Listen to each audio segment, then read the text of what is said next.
250 గజాల ఇళ్ల స్థలం ఇస్తా అన్నారు. ఆ ఇళ్ల స్థలంలో ఇల్లు కట్టుకోవడానికి 5 లక్షలు ఇస్తా అన్నారు. 4,000 పెన్షన్ ఇస్తా అన్నారు. 10 లక్షల హెల్త్ ఇన్సూరెన్స్ ఇస్తా అన్నారు. ఉద్యోగం ఇస్తా అన్నారు. ఇలాగ అనేక వాగ్దానాలు చేశారు అధ్యక్ష. నాకు నిజంగా చాలా సంతోషం అనిపించింది అధ్యక్ష. కానీ ఏమైందంటే అధ్యక్ష, అధికారంలోకి వచ్చింది కాంగ్రెస్, అన్నీ జరిగిపోయినాయి అధ్యక్ష. చూస్తూ చూస్తూ 2 సంవత్సరాలు అయిపోయింది అధ్యక్ష. ఇంతవరకు మా ఉద్యమకారులకి మా ప్రభుత్వం ఇవ్వలేదు అధ్యక్ష. అది కొంచెం నాకు బాధగా అనిపించింది. ఉద్యమకారులకి కాంగ్రెస్ ప్రభుత్వం ఏదైతే వాగ్దానం చేసిందో అది చేస్తే అది చారిత్రక బాధ్యత అవుతుంది అధ్యక్ష.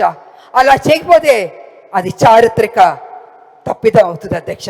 అలా జరగకూడదని నేను కోరుకుంటున్నాను. దయచేసి కమిటీ అన్నది టైం తీసుకోకుండా ఇప్పుడైనా, ఇంకా ఉన్నది మనకి 2 years పైనే అధ్యక్ష.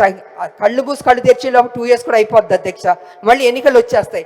అందుకే నేను ఏమంటున్నానంటే అధ్యక్ష, వీలైనంత త్వరగా మా ఉద్యమకారులకి ఏదైతే ప్రామిస్ చేస్తారో అది చేయండి అధ్యక్ష.